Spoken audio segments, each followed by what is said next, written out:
over the last 10 to 15 years, tour professionals have adapted to using what we call the ground reaction forces more in the golf swing. And ground reaction forces help you apply more speed effortlessly into your golf swing, create more power, and generate more distance from your irons and woods, and especially the driver in particular. And using the ground is actually something that I recommend to all my students who come and see me for golf lessons, because this move I'm about to show you is incredibly easy to do. Any golfer, no matter their age and ability, can build this effortless move into their golf swing and generate more speed from this and gain more distance, making golf so much easier to play. We're going to be kicking off this video with taking a look at the drill that I use to help students generate more ground reaction force in their golf swing. And then we're going to be looking at some training aids in particular, two in particular, that allow you to get this movement much sooner in your golf swing. Two great training aids that indicate immediately whether you're doing this movement correct or not. So kicking things off with the actual move itself. Now we see a lot of tour players, they'll get this big turn, this rotation extension, working their way up into the very top of the golf swing. Now the first initial move on the way down, a lot of golfers, amateur golfers, will fire those hips. They'll fire those hips and not really add much pressure into the ground. Well, the key to this ground force is using the ground. So using the ground in particular by squatting down. Imagine you were to jump as high as you could. What would you do to jump as high as you could? You would squat down first to create this pressure to push back up. So if we can add this pressure moving into the ground, then we can push back up and generate this speed effortlessly. What we see a lot of tour pros do. Then to begin that downswing, they'll add this bit of pressure by squatting down, flexing the knees a lot more without really adding this rotation. And then from this point here, the club's already falling down into the slot, as we call it, really lovely and shallow. And then we work our way up, pushing upwards from the ground, extending our legs to get those hands working ahead, but then getting that beautifully struck centered strike. But to copy this, take the club and place it across your shoulders with the butt end of the grip on the lead side. So for me, being a right-handed player, it's going to be the left side. As I make my way into starting that golf swing, I just want that butt end of the club to face behind the golf ball from my eye line, so to the right of the golf ball.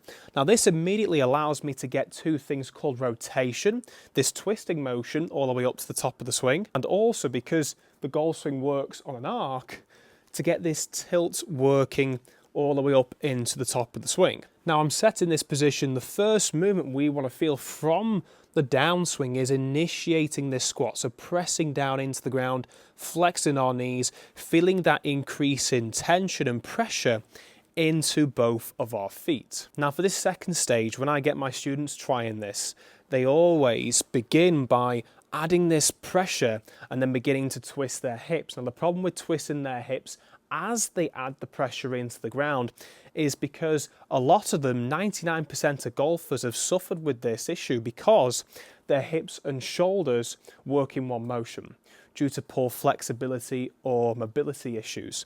So I'll get to the very top of the swing, and as their hips begin to fire, the shoulders fire with it, and therefore it pushes the club out in front of us. Now for the plane, it's not so great pushing the club out and getting that over the top move to take place. So we want to delay this body turn by swinging all the way up to the top and just allowing ourselves to squat down. If anything, we just want to let the hands and arms fall as we're pressing into the ground. But if I just take my hands into this position here and I squat down, that allows the club to set on a slightly more shallower angle into the golf ball, which all tour players do. You never see them go over the top, you always see them slightly under plane to get the best numbers and best overall shot outcomes. And then for stage 3, taking the club across the shoulders again, we want this lead end of the club, so the club end itself, to point at the golf ball as we push upwards from the ground. So imagine it this way, we've turned to the top, we've lost a bit of height, and we're gaining the height back to get this motion. So rehearsing this all in stages, just one up to the top, squatting down, pushing back up and through for 3. So when I try this with the golf club now, see if I can hit a shot doing this up to the top. That was a really, really nice strike, a little bit of a draw. Just shows that I've managed to get the club working slightly shallower as opposed to over the top. and get that great compressed strike 180 yards without me really having to apply much speed from the arms to hit that golf shot. Some of you will be thinking now, well, how can we actually get this movement quicker and get that feeling to become more natural into our swings? And the first training aid, this is where I introduced the first training aid, being the downshift board, which looks almost like a skateboard, but it's got a little bit of a plank of wood going across the center point. Now, what this allows you to do is when you place it down and put both of your feet on either side of the downshift board, it gives you that indication straight away and sensation, immediate feedback of where the majority of the pressure is moving, whether it's on the trail side of the body or the lead side of the body. Well, this is going to make things so much easier for you to feel that pressure moving up to the top into the trail side, as we mentioned in that drill, working up to the top for 1, then pressing into the ground for 2, trying to apply as much pressure as we can in both feet, and on the way through we're trying to get that movement to push upwards from this lead side here. This is great just so you know where this pressure is moving and transferring during your actual golf swing. Bringing in the second one, which is very similar, called the power shift board. The power shift board, rather than indicating and telling you where the majority of the pressure is moving, it tells you how much pressure you should be adding into that downswing. So to be specific, I'm going to place this springy side of the board facing, well, the closest side to the target, and it's good indication this because it has a little arrow there just to point towards the target for you. I'm just going to put my feet on again, just like I did with the downshift board, but if I just ask my editor now just to ramp up the volume from both cameras, just listen to this here. Could you hear that click? That click there indicates how much pressure you should be applying when we get this push back up into the follow through.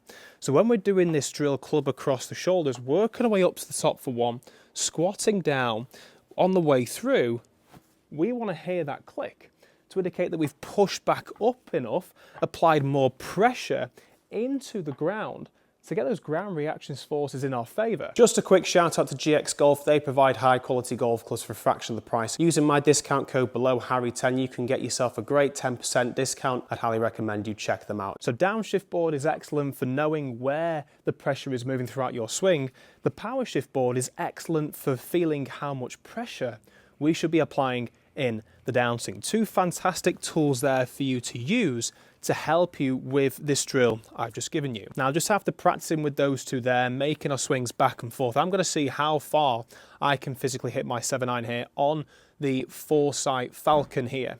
This is a fantastic tool that a lot of the tour players have been using and a lot of indoor facilities have been using. So really applying that movement up, down and through as quickly as I can, allow my arms to pretty much relax throughout the swing. No tension should be added into this movement, letting them move naturally as opposed to forcing it. So up to the top, let's see what we can do. That one definitely went much higher. Let's see where it's going to finish.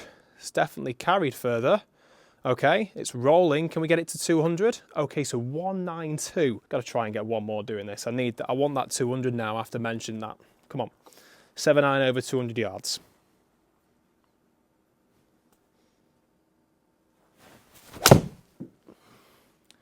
That was really squatting down, pushing back up from the ground. Come on.